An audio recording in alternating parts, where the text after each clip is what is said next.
All right, welcome back, everyone, to the Buyers on Demand podcast.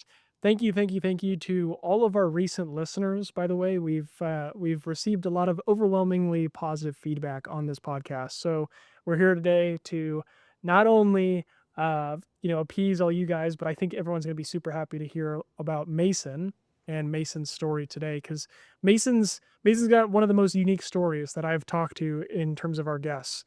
For anyone new that's listening to this podcast is designed to share as many marketing secrets as possible with realtors that are in the business, either new realtors, old realtors, people who are mid career.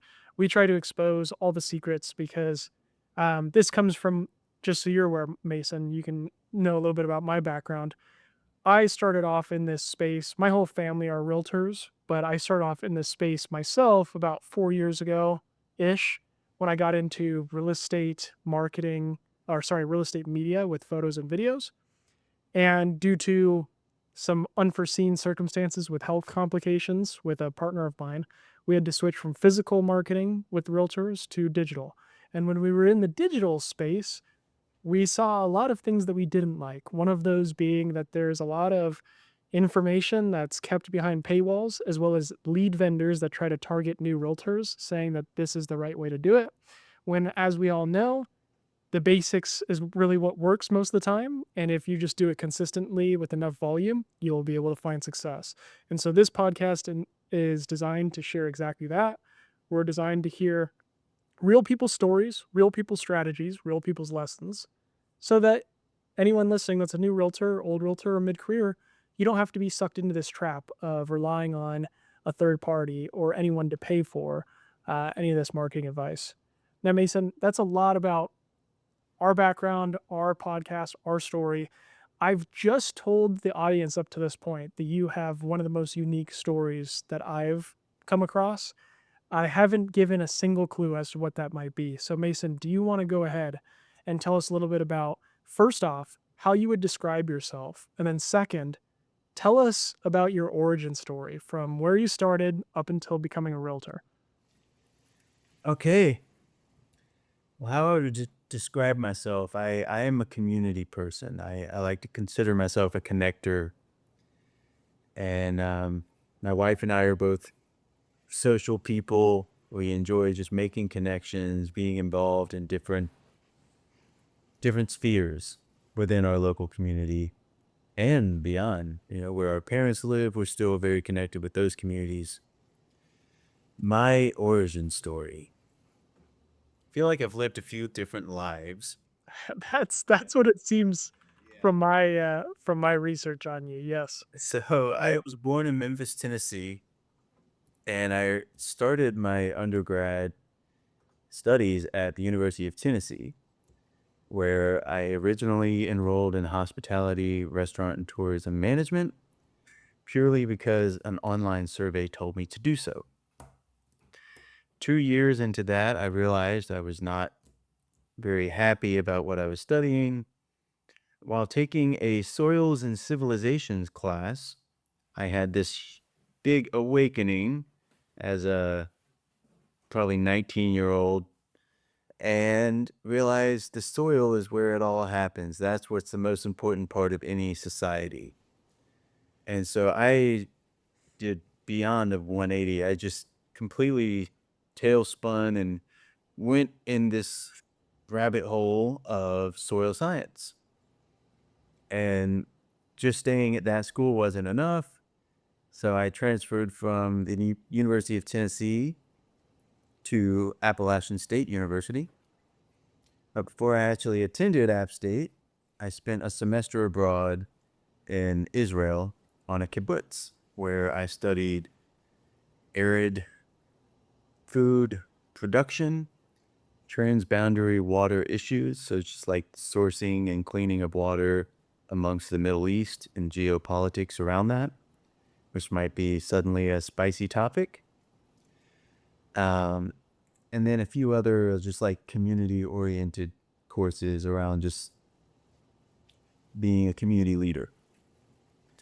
Um, so that time in Israel, 6 months, then came back and fully immersed myself in Appalachian State University, where I finish my undergrad studies. It was technically a sustainable development degree focusing in the municipal municipal style of government, so local and regional more than anything. And within that program, my studies were agriculture and ecology. So I was fortunate enough to spend every Friday, my last 2 years of college, on a farm, literally sticking my hand up cows and dealing with just gross things, but it was considered a lab, and everything from sowing seeds to handling chickens, creating feed for cattle, a fermentation process, create something called silage.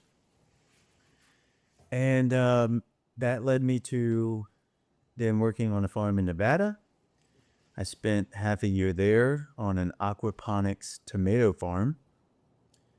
Tomatoes were the cash crop. That's where we brought in most of our money, but we made a lot of other fun products that more high-end restaurants were more likely to purchase.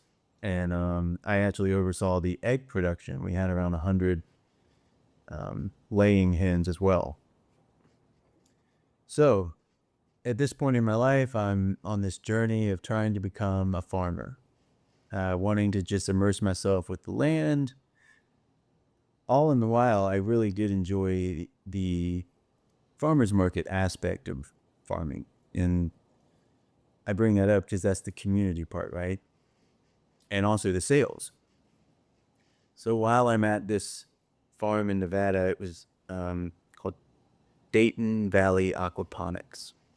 I actually got pretty close with the sales manager, and I just enjoyed learning a lot from him about like the actual marketing of the produce and like striking the relationships, building that trust with the people who ended up being our clients. And so without knowing it, I think I was starting to absorb something there. Fast forward, ended up at my old summer camp in the summer of 2018 as senior staff for the adventure program, which was the program that I ended up attending my whole life as a kid. So it's sort of a dream come true there. At this point, I'm 25 years old. I know nothing but farming and landscaping, really. And I kind of need to get my life together.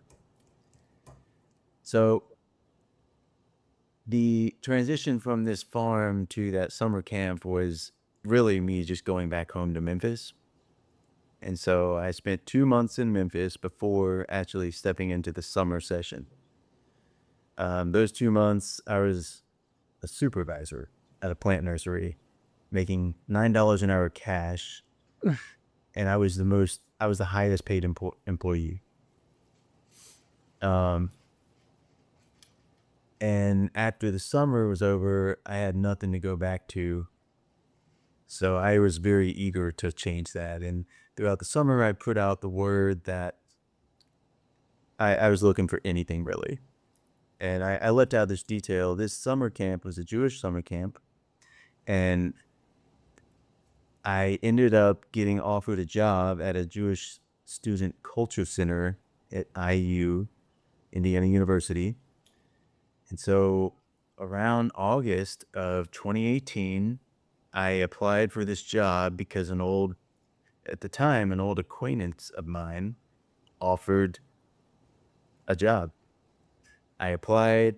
The executive director interviewed me. It all happened very fast within a day or two. Next thing I knew, I got an offer. This was 2018. I got offered $38,000 with benefits and everything. It was like the biggest thing that had happened in my life so far. And I didn't grow up very religious. You know, to me, Judaism is all about community, which I think most people, if they break it down, any religion is just being connected to something greater than yourself. And so I knew camp. I knew having fun, leading programs, that kind of thing. And so I really leaned onto that with this campus engagement role. Moved in with that buddy. we ended up living together for a year because it worked out so well. And I was a campus mentor friend to IU Jewish students for 3 years. Technically 2.5. At this point in my life, I was considering either going back to school at IU to getting a master's degree or enrolling in rabbinic school to be a rabbi and be the cool, hip farmer rabbi guy and just, break down barriers and have like a community farm that was like integrated with the whole kit and caboodle with community and being immersed in nature. I decided to take the science route and go back to school at IU. That was a 2.5 year program that I turned into 3 just because I had to teach myself how to be a student again pretty much the whole first year. So I paced myself, took out a little more loans to live on, and was able to work a little bit through that.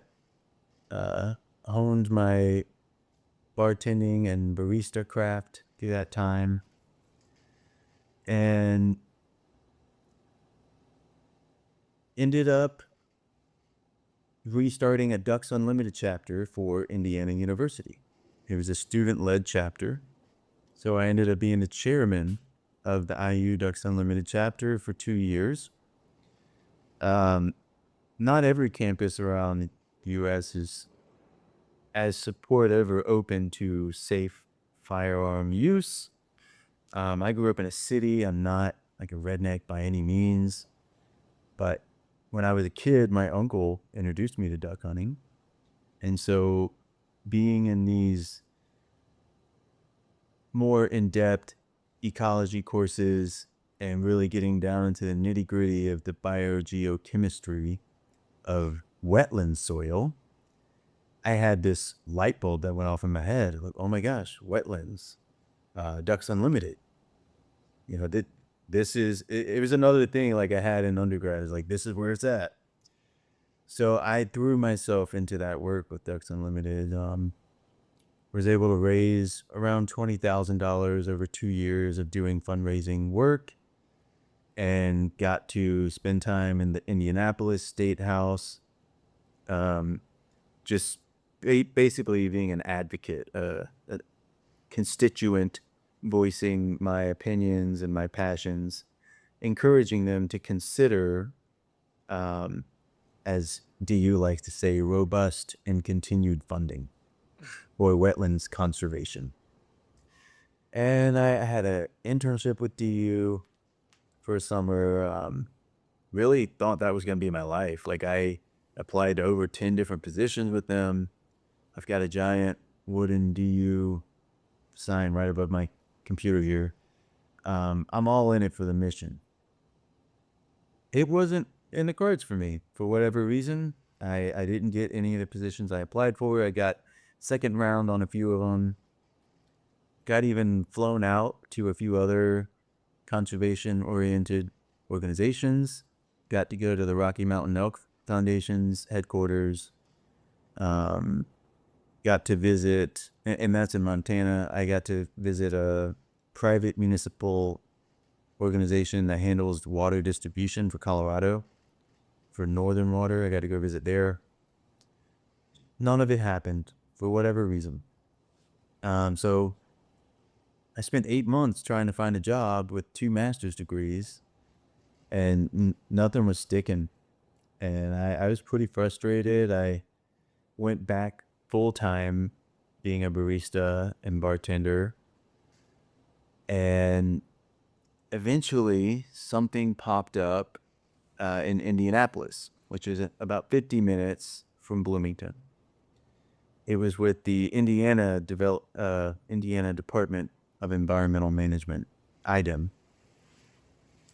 So I accepted it. I applied, got the offer, I accepted it, knowing I was going to have to drive an hour each way. about a week later, I got an offer from another job in town, being a stormwater inspector, or technically a technician. I was just like the lower tier of a stormwater inspector, reviewing stormwater permits for residential homes being built, but any kind of residential construction being built in Monroe County. I just want to take a breath and say, I know this has been a lot. It's a long, winding journey. No, I love how you're building up the story. I'm like, where is it going? It's kind of like I'm like watching a movie in real time. So Yeah, yeah. keep going. I acknowledge it's a lot. So working for the county, I did that for 6 months and I was miserable. I was very, very unhappy. And it gave me a lot of time to reflect because I spent a ton of time staring at a computer, acting like I was working. I spent about 60% of the time at a desktop, 40% driving around in a little truck, visiting sites for the drainage inspections. I happened to be interacting with a lot of builders at this time and getting very familiar with Monroe County ordinances. So my interest in development started to peak. I've always been interested in real estate as a potential investment endeavor. I've always had a very strong entrepreneurial drive. My father built his own business from the ground, Greenberg Sales Company. It was a chiropractic equipment sales company. He ran that for 30 plus years. Did very well for himself. He literally started a company because he couldn't find anything better. He tried selling tobacco, gloves, a few other things. Nothing was working, so he made something work. My mom was a nurse, or is a nurse, and she has had her own shop business for, I want to say, 20 years or so. So without even knowing it, my whole life I was surrounded by self-made individuals. And this past summer, I was getting lunch with a friend of mine. His name is Lance De Silva. And Lance and I actually met working at the Jewish Student Center at IU many years previously. So this past summer, we're sitting at Chipotle. I'm just complaining about my job for Monroe County's stormwater department. And he just looks at me and he says, you should quit. You should join my team. And right there on the spot, I was about 80% convinced. I said, I'm going to do that. And his reasoning was, Mason, the lingo, the paperwork, all of that can be learned. What cannot be learned is people. And I know that you know people. Of course, it's super flattering. It's a really highly regarded comment. And at the time, I'm just not in a very good place. Like, my wife could tell I was very unhappy. So to hear that from him, it reignited this fire inside of me. And funny enough, I had already signed up to get my real estate license that previous winter. I signed up for this year-long course. You take it on your own pace, with the same thought of doing it as an investment. I guess you could call it a side hustle. That was the thought. Mm-hmm. Well, it's the cards were dealt the way they were. The dominoes fell in a certain direction. Um, I had to have a serious talk with my wife, who is a nurse, and discuss me not bringing in income for a few months. And it actually took me 5 months to study and feel prepared to take the test. Um, it's not, it's not a cakewalk. There's a lot of information. Um, I think people compare it to the loan officer test, which seems to be a little easier. I don't know, Mm-hmm. but I had a friend tell me he took it after a week or something. But anyways, I just got through that challenging time as well. My wife and I both got through that, so I'm grateful for her for putting up with me and getting to the point where I was able to legally hold my Indiana license. I had to take I took the national part once, I had to take the state part twice. And I just did it a week after the first time I took it. So I mentioned this team partner of mine, Lance De Silva. He, I don't think I would have joined into this frenzy of real estate right here and now if it wasn't for Lance. He was doing it part time, even when he and I met working for Hillel at IU. And then once he decided to leave, he jumped into it full time, stopped doing flips, and focused solely on buying and selling. And I'm kind of jumping onto his pre-established brand.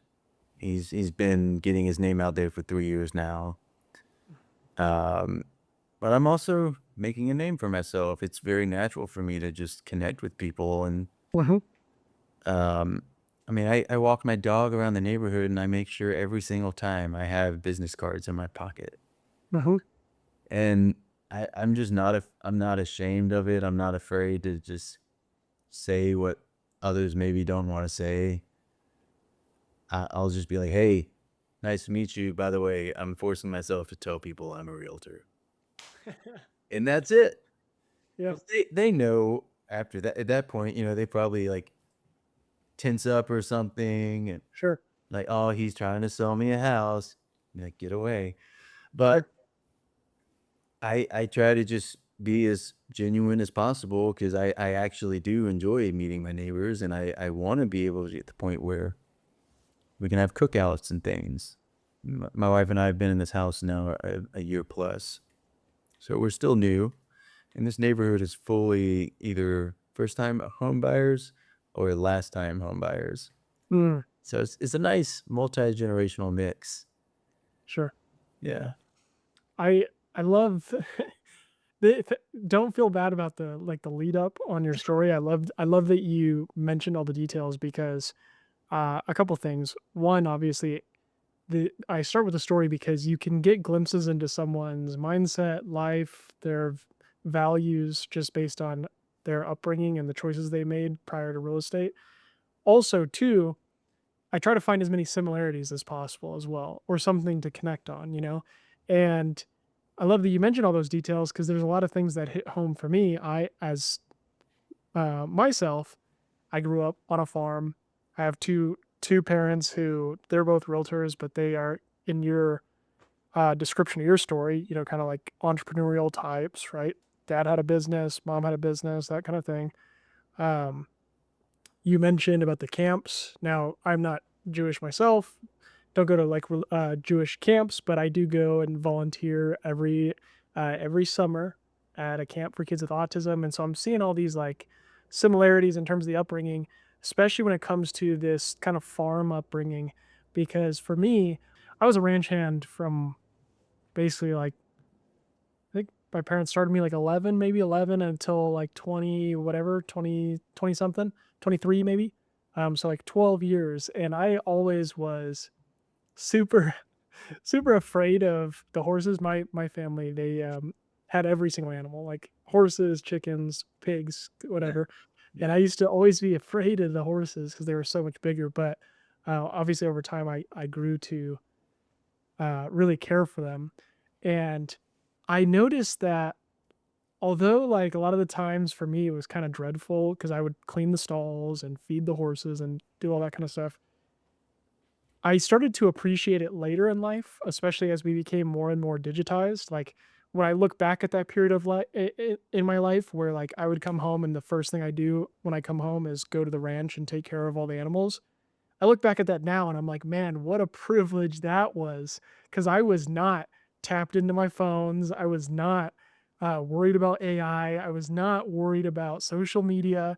The only thing on my mind was school and then, I would try to do all my work on the ranch as quickly as possible so that I could go play outside. So everything was like, and for me, I'm only 25, and I'm starting to sound kind of like what my parents would say is like, when I was your age, I used to always be outside and not on the computer. And now, like, as you tell this story of your upbringing, I kind of reflect back on mine. I'm like, man, that's so true. Like, there is something to um, this kind of appeal of the environment around you, just being outside, nature, wildlife, etc. And it tells me a lot about you in the sense that up until, well, I'll just actually just say your whole life, because you can certainly make the argument with real estate. You've been led with your career with your values first. You know, it was never really about like, from what I'm gathering from your story, it was never really about the financial outcome. It was always about like what really drives me from a value or from a passion perspective. And there's another part of your story that I really resonate with this feeling that maybe you had during this time where you're kind of bouncing around, where you're like, okay, what do I do with my life?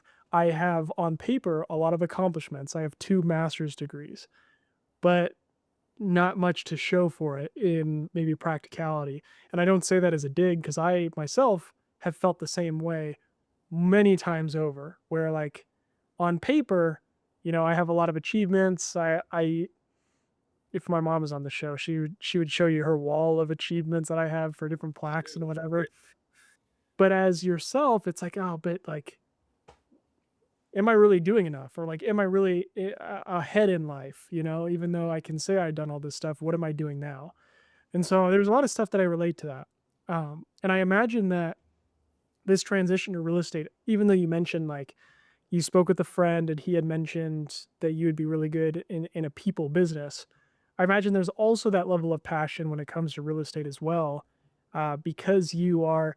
Most people that I talk to on this podcast, they say that it's super impactful to watch someone make such a huge transition in their life, whether they be a first time home buyer or they're upgrading in life or whatever the case is. You're basically helping someone make what is many times one of the most important decisions in their life.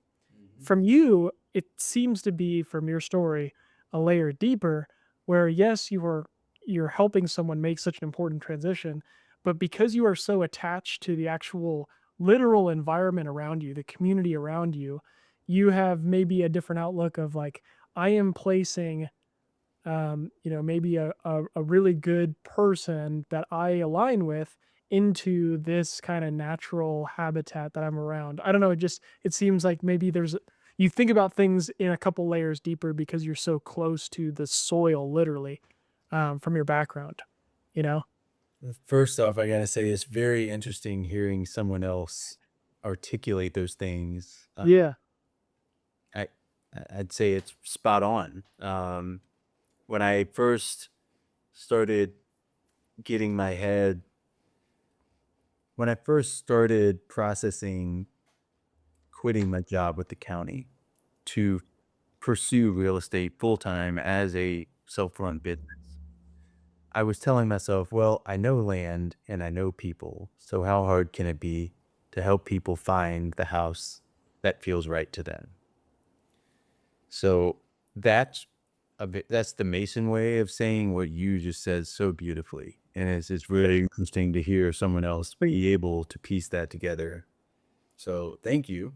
Yeah, no, of course. I can definitely get that vibe that you are very aligned with the maybe the area that you live in. And I mean, you mentioned it multiple times how you label yourself as like a community builder. I know that you also label yourself that way on social media. Um, for me, it would be like when I look at you, I'm like, your story would be me if I live in Las Vegas. I've always lived in Las Vegas. And I don't really like where I live right now. Like there's other areas that I want to move to. And I probably will in the coming year. But your story is like if I grew up the way I did, but in some of the areas that I've wanted to live in. Like it seems like you have a really deep appreciation for the area that you live in now. And so helping someone move here, you're actually excited because you're like, dude, I know everything about the environment and the community. Like you are gonna love it here, you Yeah, know? it's interesting you say that because I mean I've been here for 8 years now, I never dreamed of even stepping in the state of Indiana. Growing up in the South, I always wanted to just be in the mountains. And through the story, with my origin story, you know, I've been in the Smokies, I've been in the Appalachian, been in the high desert of Israel, I've been in the high desert of Nevada. Bloomington's got everything except mountains. People do joke and say these are the mountains of Indiana because there are rolling hills.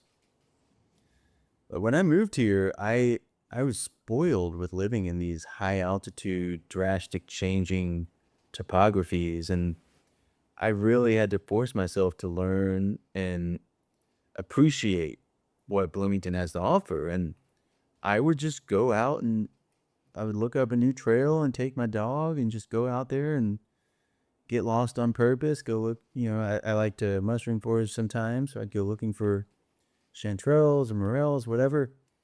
And even the foraging, it forced me to learn more about the local trees and the type of soil here, and not just be on a destination hike to look over, you know, this gorgeous view at the top of a hill, top of a peak. So all that to say, I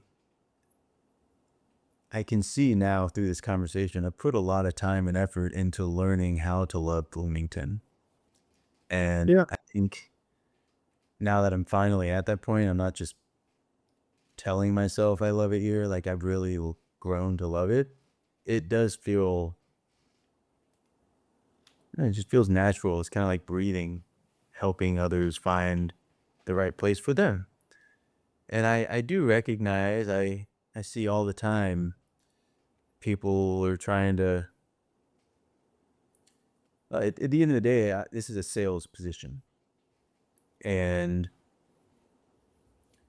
nobody wants to be sold anything. At least not in March 24th of 2026.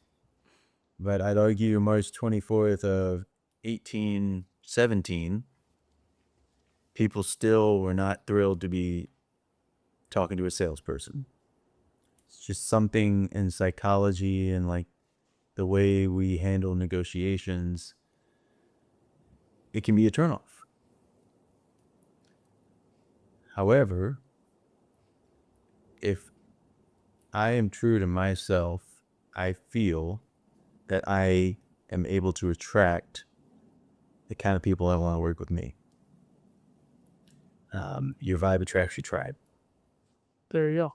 And that's exactly why I mention all the stuff that I just talked about, because it's very easy. For example, like if I were to get in real estate right now and sell people to move to Las Vegas, it would purely be for financial reasons. Like I don't have any conviction. This is why I'm glad you told this whole story about all your upbringing and environment and whatnot, because it paints this picture that you are someone who truly has an appreciation for the world around you.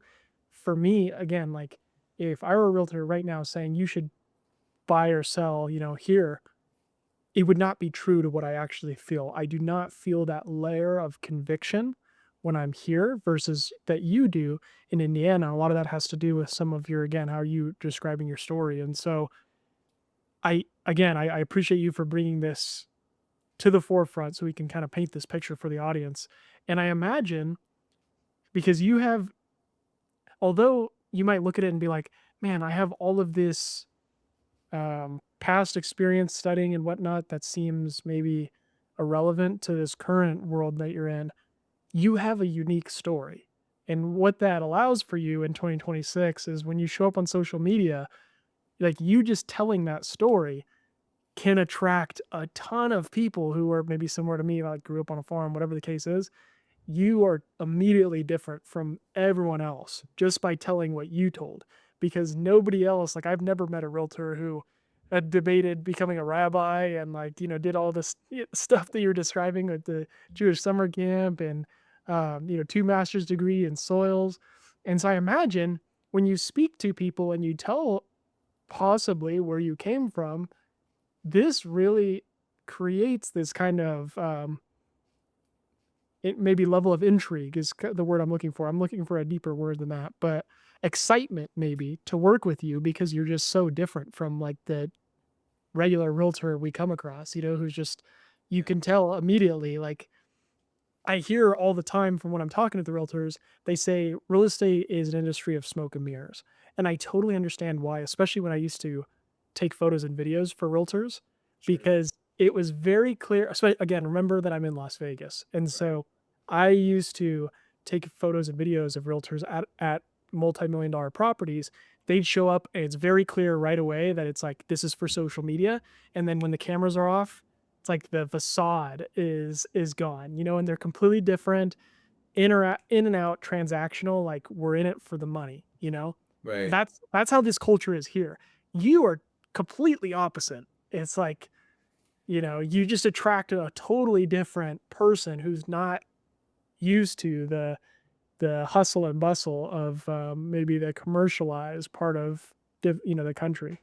I'm curious where I'm going with all of this kind of synopsis here is I'm curious if you have experienced some of that in your recent time as a realtor. Have you recognized or sorry, experienced maybe somewhat of like a deep interest in what you used to do, what you do now, anything like that?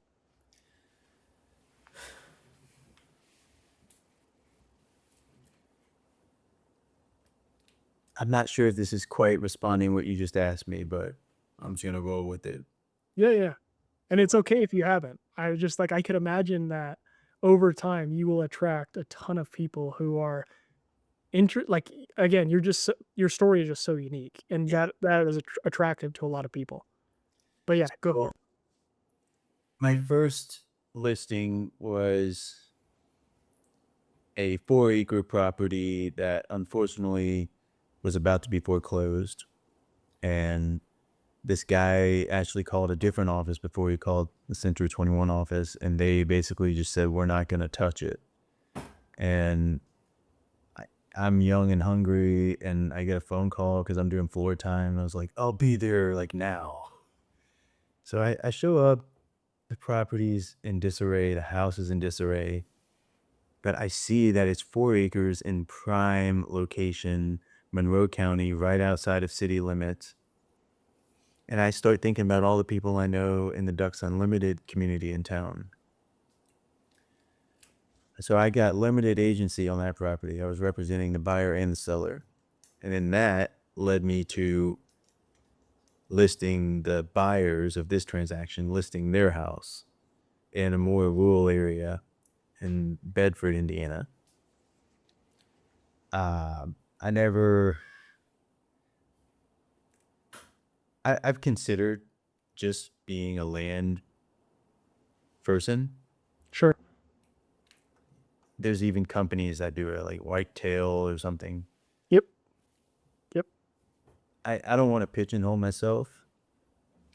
I do think there's a sacred thing to a home or a house be turning into a home.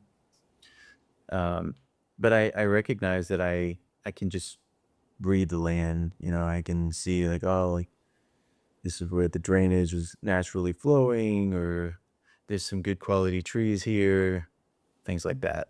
Um, I actually have a very unique land listing right now.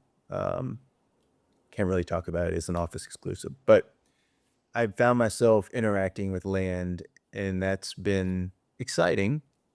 And not so much through the soil perspective of like the science, but the ordinance perspective of like what you're technically allowed to do with that soil. And so it's a slightly different approach, slightly different relationship, but I guess to me, it's still a relationship with the land. And so Mhm. it still gets me excited. Like even the notion of development and being able to help shape how a growing community like Bloomington and the surrounding towns and counties are, to help shape how that is able to be developed in the future. To me, I see that as like, well, that's helping guide the growth of that community, the Mhm. responsible use of the landscape. Um, being more creative with the land that's already been developed and allowing for other land to not be developed. So things like that really do get me jazzed. And I fully recognize that that is just a result of the background that I have. Totally. Yeah. And I think as you further in your career, you will find more and more people who are intrigued by that. You know, like my mom, for example, because I grew up on a ranch, she she's always been enamored by horses her whole life. They have equine therapy. That's very common, and because horses have, the largest electromagnetic field out of any animal on the planet, and so there's a level of connection that you have around a horse that you don't find anywhere else. And what they do, especially from my background with working with kids with autism, with a lot of the nonverbal autistic kids, they will bring them near a horse and just let them kind of lay near each other Yeah. and communicate however they do. And so there's always been that deep level of respect, admiration that my mom has had towards these animals. And that has completely decided or dictated her decision making process as a realtor. She like primarily she always jokes, she's like, "I don't just do this," but if you look at her track record, the majority of her homes that she's aligned herself with are equestrian properties because she knows it so deeply than any other realtor can. And when she's selling these homes and talking to the buyers or sellers of these properties, they recognize that. They're like, "I will never be able to find a realtor," for example, in your position, "I'll never be able to find a realtor that has this level of experience when it comes to soil," you know? And so there's a unique advantage that you have where you can position yourself as an expert very quickly because you just care a little bit more than the average realtor. Yeah. So I yeah, man, I'm really happy that you shared that story.